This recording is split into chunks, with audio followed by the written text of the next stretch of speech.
Donc, je voudrais d'abord remercier tous les intervenants et personnes qui ont contribué à la réussite de cette soirée, donc organisée par l'association Arbre.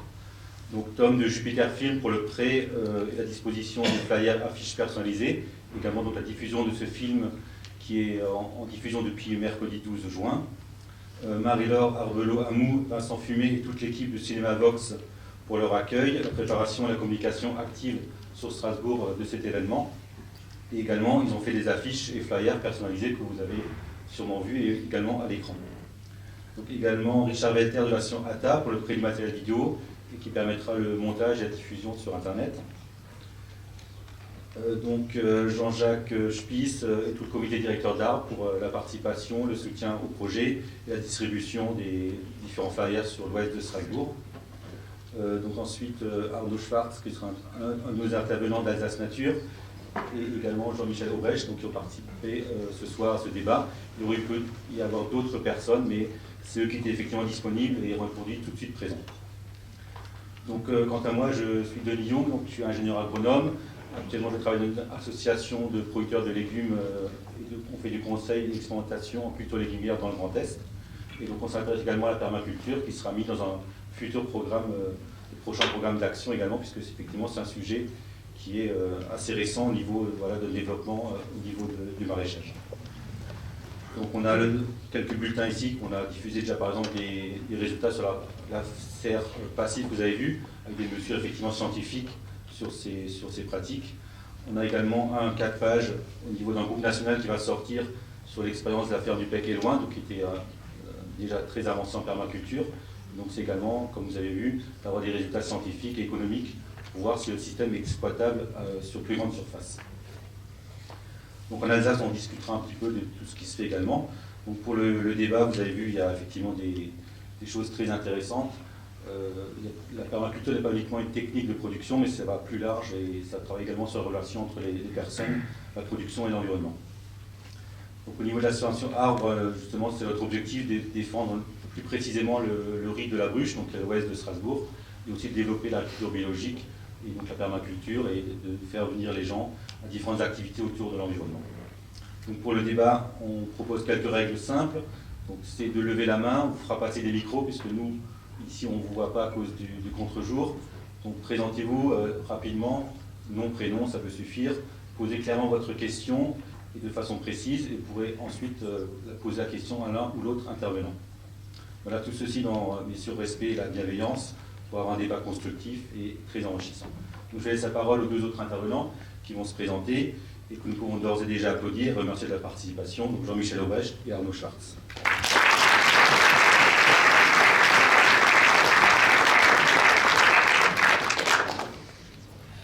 Bonsoir, donc je suis là en tant que bénévole d'Alsace Nature, qui est la Fédération régionale de protection de la nature et de l'environnement, dont Arbre est membre. Ça regroupe une centaine d'associations, ça regroupe aussi des individus, on peut dire en tant qu'individu, en tant que couple. Alsace Nature, c'est une partie de France Nature Environnement, la fédération française qui regroupe 3500 associations de 900 000 personnes. Il n'y a pas d'équivalent, il n'y a pas de mouvement plus grand en France. C'est plus grand qu'un parti politique, qu'un syndicat. Et c'est une possibilité pour nous, collectivement, de nous exprimer, de faire passer des messages aux décideurs publics et privés. C'est important de se regrouper, d'être le plus nombreux possible pour peser. On n'est peut-être pas très connus, mais on arrive à se faire écouter petit à petit. Même si malheureusement, on constate qu'on manque encore de réussite globalement, parce que les choses se dégradent, il ne faut pas le cacher. Mais d'un autre côté, il y a aussi des actions locales qui se font et qui sont mises en œuvre, que ce soit par nos membres à titre personnel, individuel, professionnel, mais aussi par nos associations, comme le signalait Denis pour Arbre.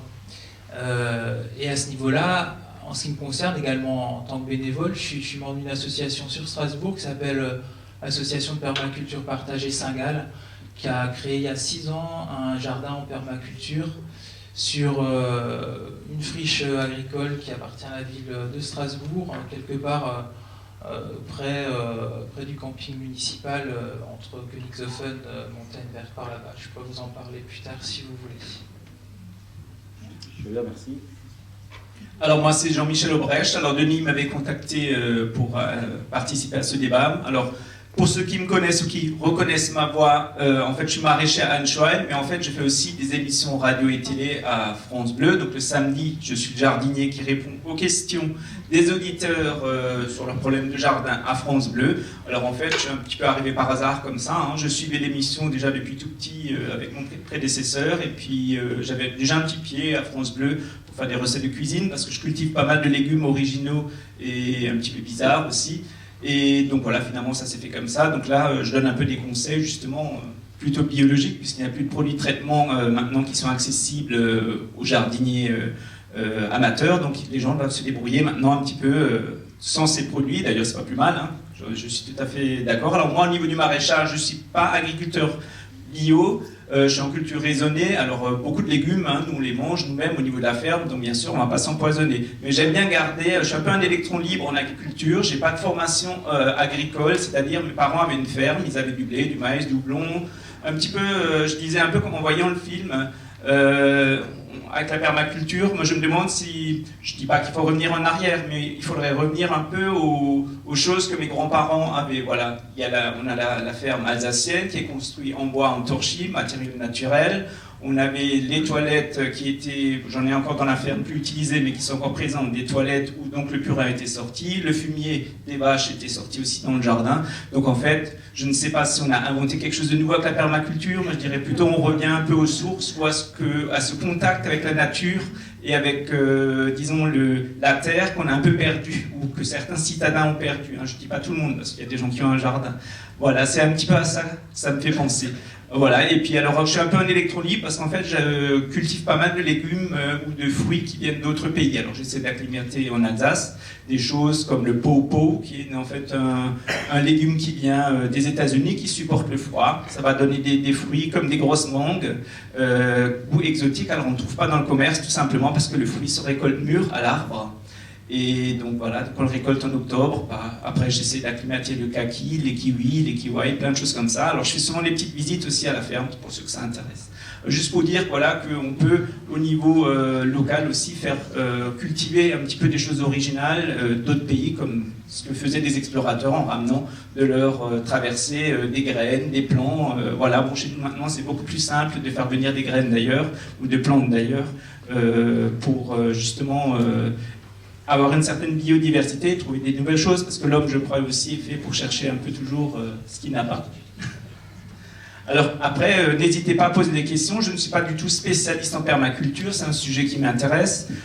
Finalement, en voyant un de mes jardins, mon jardin expérimental, où j'ai un peu ces plantes un peu spéciales, je me rends compte que ça ressemble un peu au jardin qu'on a vu, avec plein de choses qui poussent un peu partout, on essaie un peu de gérer les mauvaises herbes en fauchant et en paillant, tout simplement. Alors finalement, moi je fais ça un peu de manière naturelle. Mais voilà, après chacun peut, au niveau de son jardin, ou même de son balcon, faire un petit espace de permaculture, ou alors pourquoi pas cultiver, comme disait Madame Shiva, juste une plante, juste pour la sauver, une plante ancienne, une plante rare, une plante, bien sûr pas que vous prélevez dans la nature, mais en achetant des graines, en s'échangeant des graines, puisqu'il y a des réseaux de collectionneurs de graines, pourquoi pas sauver une tomate ou sauver une variété ancienne de poivron, tout simplement la cultivant et en gardant les graines. Bonjour, Marin Brunel, donc juste un étudiant curieux par rapport à la permaculture. En fait, comment on pourrait faire pour remettre en avant en fait, les espèces, on va dire, locales, alsaciennes, par rapport à la permaculture? Parce qu'aujourd'hui, on voit qu'il y a une prédominance, on va dire, de certaines espèces sur le marché. Est-ce qu'on ne pourrait pas avoir un peu plus de diversité par rapport aux choix qu'on trouverait, par exemple, sur un marché à Strasbourg, par exemple? Vous voulez dire par rapport aux fruits et légumes proposés ou aux variétés qu'on peut planter, variétés anciennes, variétés potagères ou arbres fruitiers par exemple? Je partais plutôt sur la deuxième catégorie, vraiment des variétés anciennes, un peu plus résilientes et demandant moins surtout d'entretien. C'est ça, donc effectivement il y a des variétés anciennes de pommiers, de poiriers, alors il y a des jardins conservatoires en Alsace, il y a le jardin Westhofen pour les cerises. En fait là c'est plutôt les arboriculteurs ou les maraîchers qui en fait, voilà, on leur propose des plants plus résistants aux maladies, des plus belles cerises, bon, ce qui est un petit peu l'industrie demande, hein, des beaux fruits, mais par contre effectivement au niveau des petits producteurs ou des régions un peu plus reculées, on trouve encore des vieilles variétés de pommes. Moi j'ai encore un pommier, un Grafenstein, qui est une variété très ancienne, qui poussait chez nous, une très bonne pomme précoce par exemple, et effectivement du fait qu'elles soient un peu plus rustiques, moins belles, on les trouve un peu moins dans disons, sur les marchés, mais on arrive à les vendre quand même à la ferme en disant voilà, cette pomme n'est pas traitée, des choses comme ça. Mais effectivement, au niveau des producteurs, c'est peut-être aussi aux consommateurs un peu à pousser dans ce sens. Hein. Effectivement, on a pas mal de variétés locales. Il y a la pomme Krishkin, la petite pomme de Noël, d'ailleurs que j'en ai replanté 3-4 arbres. Pas seulement pour Noël, pour la déco, mais parce que ça fait des très bonnes gelées. Le fruit acide, ça plaît aux restaurateurs aussi hein, d'avoir de nouveau des variétés anciennes voilà, qui reviennent du passé, qui leur amènent des souvenirs et qui ont en fait quand même un avantage, point de vue goût aussi. J'étais aussi il y a 15 jours à l'écomusée à Hummersheim et ils ont mis en place aussi un petit conservatoire. Ils font un essai des céréales anciennes avec justement une grosse coopérative. Voilà. Ça s'intéresse aussi pour justement le marché bio, avoir des variétés qui sont résilientes, qui résistent aux différentes maladies et adaptées aussi au climat. Donc au niveau des serres, on travaille aussi dans notre association, mais c'est en relation avec d'autres organismes, à aussi valoriser la géothermie pour utiliser le chauffage de l'eau chaude du sous-sol, qui est très fertile à ce niveau-là en Alsace, pour mettre en place de l'eau chaude qui circulerait pour des bâtiments, faire de l'électricité, mais aussi en dernier secours, chauffer par exemple des serres. Donc produire justement des choses qu'on ne produit pas encore en Alsace, produire aussi à différentes saisons, par exemple des tomates, ou également des fraises, comme une demande aussi très importante des consommateurs pour des produits locaux. Maintenant, effectivement, les fraises, il y a une saison, c'est actuellement, mais beaucoup de gens veulent aussi consommer un peu plus largement autour du mois de mai, juin, juillet, et aussi peut-être déjà en mars. Et donc avec des solutions écologiques, comme par exemple la géothermie, on pourrait chauffer des serres, ou aussi des serres passives, c'est également en cours de test. Donc il y a beaucoup de choses qui se font. Après, c'est vrai qu'il y avait des sélections, par exemple, de variétés de choux à choucroute, type Alsace, d'ailleurs, ça s'appelait type Alsace, qui était produite dans les 70, mais ensuite ça a été vendu à des grands semenciers, Syngenta, voilà, et eux, ils ont poursuivi cette production de semences, mais effectivement sous forme d'hybride, et donc les producteurs sont obligés d'acheter chaque année leurs semences ou leurs plants. Donc il n'y a plus cette possibilité de produire, et ça demande beaucoup d'investissement et de temps pour produire ses propres semences. Après, effectivement, pour les variétés de fruitiers, bon, il y a des jardins conservatoires, et puis pourquoi pas chacun à son niveau replanter un arbre variété ancienne dans son jardin. Bien sûr, les jardins ne sont pas forcément grands hein, chez vous au niveau des particuliers, mais pourquoi pas hein, que ce soit un pêcher, une pêche de vigne, les pêches de vigne qui peuvent se ressemer à partir de noyaux, que ce soit un pommier Grafenstein, un cerisier. Il y a des variétés locales, hein. J'ai maintenant pas de nom de variétés, mais il y a plein de variétés. C'est une variété spéciale pomme d'Alsace qui va être mise en place, justement, qui a été sélectionnée. On vient de Hongrie, mais c'est un climat assez proche, parce qu'en Hongrie, on a aussi le houblon, beaucoup de cultures, un climat très proche de l'Alsace. Donc une variété qui sera cultivée à plus grande échelle, typiquement pour l'Alsace, qui sera valorisée justement pour les arboriculteurs. Donc il y a aussi des vergers pédagogiques ou des vergers communaux. On développe ça aussi au niveau d'arbres dans différentes communes. Et beaucoup de communes sont intéressées et on les encourage aussi à mettre en place ces vergers pédagogiques. D'une part, donc, effectivement, c'est l'aspect communautaire, aussi enseigner aux enfants pour leur montrer comment pousse un arbre, comment souvent on est assez étonné, pas que de la ville, mais même maintenant les rurbains ne connaissent pas trop le cycle d'une plante, le cycle d'un arbre, la fructification, etc. Donc il y a des choses, on a toujours beaucoup de bénévolat et voilà, du temps disponible. Des personnes qui sont maraîchers, comme Jean-Michel, il a beaucoup de travail déjà sur le maraîchage, puisqu'on a beaucoup de main-d'œuvre qui est nécessaire, c'est pas automatisé. Et après aussi la question du coût, parce qu'on n'a pas trop abordé dans le film, mais effectivement, tout ce qui est production locale avec beaucoup de main-d'œuvre, ça forcément plus cher les produits venant d'Espagne, malgré le coût de transport, parce qu'il y a des main-d'œuvre effectivement étrangères payées très faible prix. Donc voilà, il faut aussi que les consommateurs effectivement savent déjà produire le maximum à leur échelle, et ensuite faire appel aux producteurs locaux, maraîchers, avec les différentes associations pour mettre en place une production locale. On n'est pas en système de temps de crise, mais vous l'avez vu, le système permaculture est assez résilient. Si jamais il y avait une crise majeure, c'est quand même, on l'a vu depuis la dernière guerre, les gens qui ont des jardins sont toujours avantagés à ce niveau-là aussi. Donc déjà de pouvoir savoir cultiver, c'est un retour à la terre. Il y avait Infrarouge mardi soir, si vous avez vu le reportage. Il y a une grande vague de retour aussi des personnes à la campagne pour justement recultiver ou recréer des nouvelles pratiques. Je vais être bref parce qu'il y a peut-être d'autres questions encore dans la salle. On peut citer Kerna Unsoma, qui est une association aussi dans la région qui conserve, qui permet de multiplier des variétés anciennes de céréales. graines et semences, hein, si on traduit en français. C'est l'association, je crois. Alors, on vous fournit gratuitement la première poignée ou premier sachet de graines, et puis après, on les sème, l'agriculteur les sème. L'année d'après, il récolte, il a un petit sac, et puis il redonne la même quantité qu'il a eu au départ, et le reste, il garde pour lui, il ressème chaque année. C'est un peu le principe de l'association. Et puis, comme votre question portait aussi sur les variétés anciennes de légumes, on a pu se parler des fruits. On peut se dire qu'il y a pas mal de choses qui se mangeaient couramment au Moyen-Âge qui aujourd'hui sont considérées comme des mauvaises herbes. Juste un exemple, le pissenlit. Donc dans la région aussi, vous trouvez naturellement un tas de plantes sauvages qui sont comestibles, qui sont super riches nutritivement parlant parce qu'elles n'ont pas été sélectionnées, elles n'ont pas été appauvries avec le temps et avec l'ignorance humaine quelque part qui croyait bien faire, mais qui a du coup créé des plantes plus fragiles et moins nourrissantes.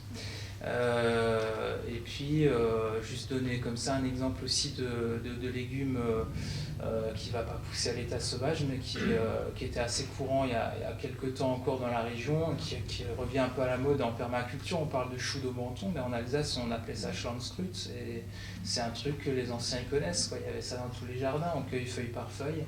Le plant il tient plusieurs années, c'est pas une pomme qui pousse, qu'on coupe une fois et puis c'est fini. Voilà, je l'arrête là-dessus, et puis peut-être une question. On passe aux questions suivantes. Là-bas.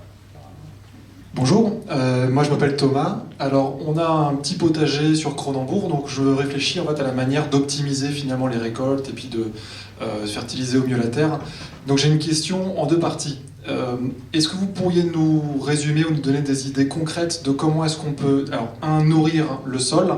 On a entendu parler du coup du mélange d'eau et d'urine, directement aussi mettre les déchets de légumes sur la terre directement. Donc déjà, est-ce qu'on a besoin vraiment d'un compost? Est-ce qu'on peut pas mettre directement en fait les déchets de légumes sur la terre? Et deuxième partie, c'est la partie du paillage.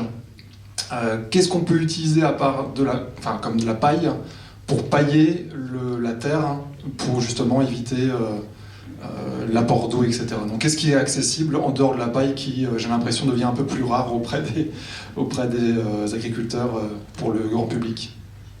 Merci. Je vais répondre pour le paillage. Là, en ville, typiquement, ça dépend où est le jardin. Peut-être qu'à proximité, vous avez des grands arbres, vous avez un parc et il y a moyen de récupérer les feuilles, ou vous entendre avec le service d'espace vert le jour où ils mettent ça en tas. De faire un petit stock et puis l'utiliser au fur et à mesure.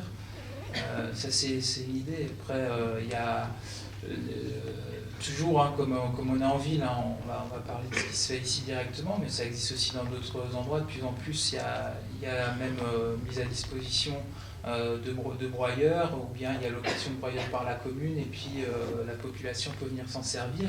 Et ici en ville, c'est les services publics qui vont broyer, qui vont créer du coup du broyat qui est disponible. Vous pouvez en récupérer au Rorschelen. Voilà un peu pour le paillage rapidement, quoi, pour aller sur d'autres terrains que la paille. Mais bon, en gros, on peut prendre à peu près tout ce qu'on veut comme végétaux. Ça dépend aussi de la qualité de son sol. Plutôt éviter plutôt éviter ce qui est acide, mais on peut prendre à peu près tout ce qu'on veut comme type de végétaux pour pailler autrement.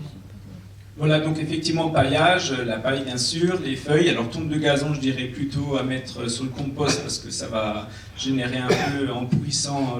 Il faut plutôt le mélanger en fait. Hein.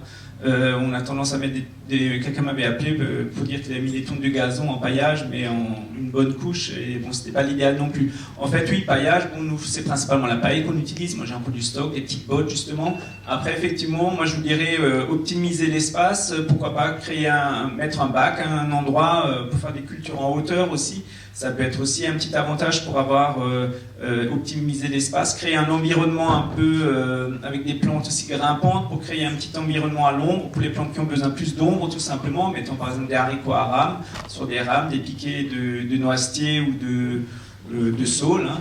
pourquoi pas. Donc, créer en fait un environnement favorable. Donc, pailler le sol, effectivement, ça c'est très important puisque ces dernières années, on a eu l'an dernier le cas de la canicule, hein, donc, qui chaque été c'est de pire en pire parce que chez nous, je dirais, maintenant cette année, bon, pour l'instant, on a eu pas mal de pluie, donc sans en avoir trop non plus, mais je veux dire, ça permet aux végétaux de bien pousser. Et après, entretenir la vie microbienne au niveau du sol. Alors l'idéal, ça c'est quand même de ramener du fumier bien décomposé ou alors tout simplement le compost que vous avez. Un petit coin compost si vous en avez un. Moi je dirais c'est quand même encore l'idéal pour utiliser ce compost, disons pour fertiliser le sol, tout ce qui est naturel. Donc effectivement vous avez un tas, alors ce tas il ne faut pas le laisser inerte toute l'année, il faut le mettre à l'ombre, le retourner 1 ou 2 fois l'année et puis après bien sûr épandre dès qu'il a bien décomposé. Au printemps ou à l'automne tout simplement et utiliser ça en fertilisant. Donc en fait c'est le cycle de la matière, hein, c'est ce que dans ma ferme j'ai encore lancé un tas de fumier qui est au milieu de la cour. Bon, moi je m'en étais servi l'an dernier comme compost, j'avais mis en lavant les légumes, les restes, les épluchures, bon ça faisait pas trop beau et là j'ai évacué ça dans les champs là ce printemps et puis là je voudrais le végétaliser en mettant un peu des cultures un peu spéciales et le fumier maintenant c'est comme du lombricompost, il y a pratiquement en creusant il y a pratiquement des milliers de vers comme ce qu'on a vu, hein, j'ai rien fait de spécial mais c'est les vers qui ont décomposé tout ça et là je voudrais un peu le transformer en jardin un peu pas tropical mais un peu exotique on va dire. Oui, très bien. C'est vrai que chez nous, personnellement, on a mis aussi en place un compost. Vous avez d'ailleurs subvention de l'Eurométropole, normalement. Et donc c'est vrai qu'il faut l'associer à des lombriques pour effectivement avoir une décomposition. Et à ce moment-là, vous avez directement du terreau qui est produit, pas justement simplement le compost. Le compost, il faudra le mettre sur la terre. Ça peut également servir de paillage éventuellement, ou l'enfleur légèrement. Et en se décomposant, il va enrichir le sol. C'est un peu différent d'un paillage qui est simplement une protection du sol contre les rayonnements et l'évaporation. Là, avec le compost, l'avantage, c'est que vous allez fertiliser sur déjà la première année, mais sur 2-3 ans, et remettre de l'humus dans le sol. Parce qu'à force, on épuise les sols, donc ça apporte de l'humus. Et donc, avec les lombriques, en plus, vous aurez un terreau très développé qui va directement, pratiquement, être une nouvelle terre que vous apportez. Donc ça, c'est un petit plus. Et après, effectivement, le gazon, il faut le mélanger, le retourner, faire des petites couches. Mais effectivement, on peut aussi réduire le gazon, parce que ça demande beaucoup d'eau, et faire un peu plus de légumes et d'autres productions. Donc on teste aussi au niveau plus avec le lycée agricole de Wintzenheim un projet CFR-Sol. Donc il compare sur 4 ans donc un système de paillage avec BRF, donc c'est le broyage tout ce qui est un peu les arbustes. Donc c'est un broyage assez fin. Et donc l'idée c'est que ça se décompose plutôt sur 10-15 ans. À côté, il compare des parcelles avec simplement du compost classique et l'autre système, donc le sol nu classique. Et le quatrième, c'est donc ce qu'on a vu, c'est des cultures mises en place, par exemple à l'automne. Ensuite, elles sont un peu broyées, détruites, et on sème une autre culture dedans. Donc il y a toujours une culture qui reste en place dans le sol. Et donc là, on est en 3e ou 4e année. On essaie aussi d'avoir des résultats pour voir quelle technique est la meilleure en termes de production. Donc il y a des pommes de terre, des choux, des carottes sur la rotation. Voir ce qui est le plus intéressant au niveau de la production, mais aussi au niveau de la vie du sol, et aussi au niveau de la biodiversité, par exemple les abeilles, et aussi des bandes fleuries qui sont mises en place. Après, l'idéal dans un petit jardin, ça serait de mélanger les cultures, c'est-à-dire faire des petits jardins, c'est plus facile à faire, mettre des salades, mélanger avec les pommes de terre, les tomates, pour que tous entrent un peu en... Il y a des plantes aussi qui aiment bien avoir des bons voisins, le poireau avec le céleri, les carottes par exemple, il y a les parasites aussi, donc le problème, il faut trouver des plantes un peu qui ont du parfum pour que ces mouches qui parasitent le poireau, la carotte ne la trouvent pas. Par exemple, on peut épandre de la menthe dans les rangées de poireaux ou de carottes, justement pour que la mouche de la carotte ou du poireau ne sente pas l'odeur. Donc ça peut être masqué, à ce qui paraît ça marche assez bien. La tanésie, qui est une plante sauvage, qui a une forte odeur, on épand en paillage entre les rangées, au niveau d'un jardin, on peut le faire. Et en fait, ça évite ces parasites vous détruisent toutes les cultures. C'est des petites astuces que moi-même, à force, on me les dit. Enfin, c'est la transmission. Hein. C'est comme un peu en permaculture. C'est aussi le partage du savoir entre le jardinier. Ça peut être aussi le savoir ancestral, ce que faisaient nos aïeux, qui n'étaient peut-être pas aussi bêtes. Donc on en avait vu un exemple un petit moment dans le film, la culture sur butte, en fait, dans lequel on enfouirait carrément des branches ou un tronc d'arbre et on fait des cultures dessus pendant un certain nombre d'années. Est-ce que vous pouvez en parler un peu plus peut-être si vous êtes, je pense, au courant?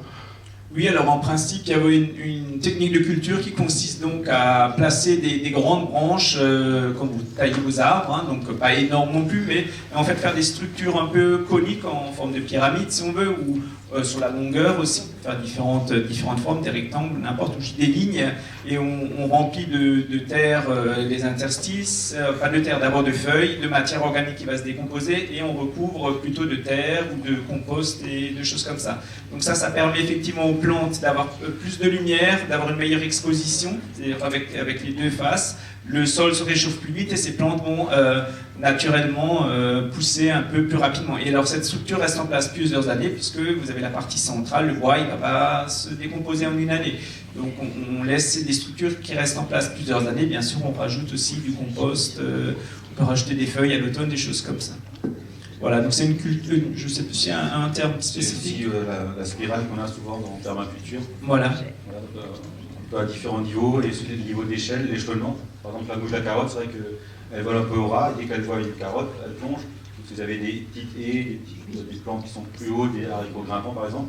Ça fera un peu obstacle à la mouche et elle va être perturbée. Donc l'idée, comme vous avez sur la photo, c'est un peu plus de mélanger, pas faire des plates-bandes, comme sinon vous faites un peu comme dans les grandes cultures. Là, c'est plus facile aux différents ravageurs de se multiplier, alors que si les plantes sont isolées, ils ont plus de mal à se retrouver et à se disséminer ensuite dans votre potager aussi. Voilà, donc c'est une culture, oui, effectivement, en permaculture, il faut une sorte d'escargot, entre guillemets, avec donc, cette forme en pyramide, donc il fait la forme de l'escargot, voilà, de rotation. Voilà. Et donc on mélange tous les légumes, vraiment pour que chaque légume, arbre aussi, petits arbres fruitiers, pêchers, et tout entre en interaction et se protègent les uns les autres, plus ou moins. Après, il y a aussi, quand on le fait, il y a de l'expérience où on voit que certaines choses poussent mieux ensemble. Oui, bonjour, moi je m'appelle Charles. Donc moi je me suis un peu reconnu dans le profil de l'informaticien qu'on avait vu tout à l'heure, qui est devant son écran toute la journée et qui se demande un peu ce qu'il fait là. Moi j'avais une question concernant, voilà, on a besoin évidemment d'une énorme biodiversité pour que la permaculture puisse fonctionner. Et je crois savoir qu'il existe un catalogue qui limite le nombre les types de plantes qu'on peut planter, qu'on peut commercialiser. Est-ce que c'est pas un frein actuellement au niveau législatif pour que la permaculture puisse se développer à un échelon plus important que juste une consommation personnelle?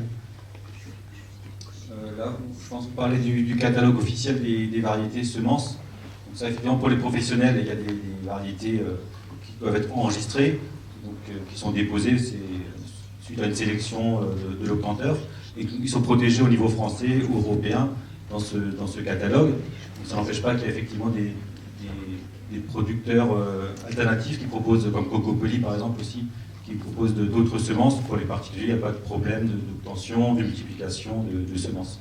C'est vraiment pour les producteurs, voilà, les maraîchers, qui seraient un peu plus limités, mais peuvent aussi, Jean-Michel, produire d'autres semences sur d'autres origines. À titre privé, oui, voilà. J'ai quelques semences là, donc normalement j'aurais pas le droit de les cultiver pour moi, mais pas de vendre. Et en fait, c'est effectivement des semences soi-disant qui ne se, disons, d'année en année, si on garde des graines, on n'obtient pas absolument, par exemple, la même tomate chaque année. Il y a des variantes et c'est pour ça qu'elles ne sont pas acceptées au niveau du CNIS parce qu'il y a une variabilité. Normalement, une variété ancienne, on la semence chaque année, on devrait avoir la même topologie. Et donc, je pense qu'il faut un certain tri. Après, je pense qu'il y a peut-être encore d'autres conditions à réaliser pour que ces semences soient enregistrées. Et bon, ça a un coût aussi. Il faut aussi que des entreprises semencières payent le brevet plus ou moins pour enregistrer cette semence. Donc il faut qu'elle ait un intérêt pour un catalogue, que ce soit pour un catalogue de graines pour amateurs ou un catalogue pour pro. Il faut qu'il y ait un intérêt aussi financier, puisqu'il faut enregistrer cette graine et il y a un coût pour cet enregistrement. Voilà. Après, effectivement, au niveau des associations, les graines circulent, il y a des échanges, donc là, il n'y a pas de souci. Alors, effectivement, ça peut être un frein, ce catalogue. Alors, à un moment donné, on avait parlé d'une ouverture au niveau de textes qui ont été votés, et puis il y a eu un retour en arrière, je crois. Donc, pour l'instant, je crois que ce n'est pas encore réglé, je crois. Donc, je complète avec un autre angle d'approche la réponse en disant qu'il n'y a pas une définition officielle de la permaculture. Il y en a une qui a été donnée dans le film, ou même peut-être plusieurs, à un moment donné avec un schéma qui rappelait que c'était prendre prendre soin de la nature ou de la terre, prendre soin des humains, et puis partager les surplus. À partir de là, catalogue officiel ou pas, des professionnels peuvent s'inspirer de principes utilisés par des amateurs en permaculture, notamment le non-labour, hein, pas de travail du sol. Ça se pratique en maraîchage, ça se pratique en grande culture céréalière. Il y a des gens en Alsace qui font ça. Donc c'est possible à titre professionnel de pas labourer. Là déjà on transforme du tout au tout son sol. Si après on a des apports organiques intéressants, raisonnés en termes d'enchaînement de culture aussi, d'avoir toujours découvert entre deux cultures si possible. Enfin, il y a des gens qui font des choses très intéressantes et de certaines façons ça s'approche beaucoup de ce qu'on fait en permaculture à titre amateur. Mais c'est sûr que cette histoire de catalogue et de mainmise de semenciers qui ont orienté la réglementation, c'est un problème dans l'absolu. Par exemple aussi au niveau des producteurs en production biologique, ils avaient le droit d'utiliser des semences sous plan non traité, et maintenant depuis quelques années et jusqu'à échéance de 2022, ils n'ont plus le droit d'utiliser de plants qui ne sont pas bio. Et ça posait problème de production de plants bio parce qu'ils ne répondent pas justement toujours à ces normes de qualité sanitaire ou qualité par exemple reproduction du caractère, se planter une certaine pomme de terre, ça doit être une même pomme de terre. Et donc on a sûrement aussi besoin d'élargir un peu les critères, par exemple pour la production bio. Donc, par exemple, il ne faut pas imaginer par exemple la production bio ça répond à un cahier des charges précis. La permaculture, effectivement, c'est un principe, donc on est libre chacun de l'utiliser ou également de l'enrichir, parce que c'est une forme d'échange. Par contre, l'agriculture biologique, il y a des agriculteurs biologiques, par exemple de référence en Alsace, qui ont fait une petite expertise d'un spécialiste de la permaculture, et en fait, au niveau permaculture, ils étaient zéro. Et en agriculture biologique, c'était très bon. Donc c'est vrai qu'en fonction de chaque critère, c'est pas forcément la même chose. Il faut vraiment séparer les différents types de production. La permaculture, c'est assez large, et c'est pas forcément l'agriculture biologique, on y tend forcément.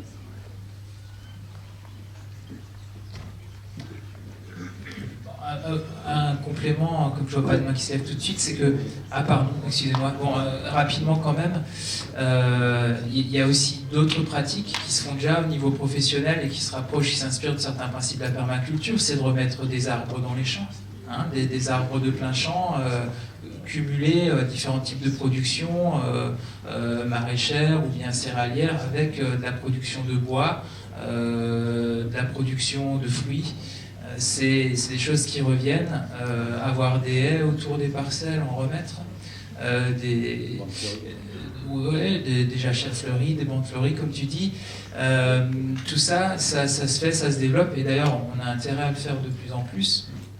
Les choses sont en train de s'accélérer au niveau des règlements climatiques. Il y a quelques temps, Météo France nous prédisait pour les années 2050 en Alsace, dans le Grand Est, des pointes en été à 53-54 degrés, donc des semaines entières à 40 au lieu d'avoir des semaines entières à 30. À 40 degrés, le corps humain il se refroidit pas tout seul. Ça veut dire qu'on ne peut pas travailler sur les mêmes rythmes qu'aujourd'hui, l'économie totalement bouleversée, mais l'agriculture ou la production vivrière aussi, parce que des plantes de plein champ qui ont besoin de soleil normalement, qui ne poussent pas spécialement à l'ombre, avec des semaines entières à 40 degrés, même si vous imaginez qu'il y aurait encore des possibilités d'irriguer, de l'énergie pour, assez d'eau pour irriguer, même si vous imaginez ça, ces plantes-là, ça ne suffit pas à survivre, elles crament en plein soleil, entre guillemets, avec des températures pareilles.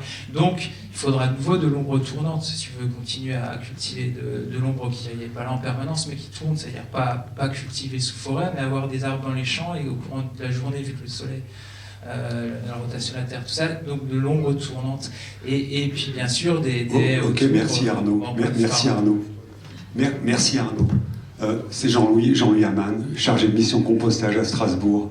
Donc ce soir, je vois que c'est très axé sur les associations. Je voulais simplement apporter un petit élément institutionnel. En tant que chargé de mission compostage, nous mettons à disposition un petit livret qui s'appelle « Le manuel du jardinage au naturel ». Donc c'est un livret dans lequel il y a 6 feuillets qui abordent des thématiques essentielles, des choses fondamentales qu'il faut savoir au sujet du jardinage au naturel.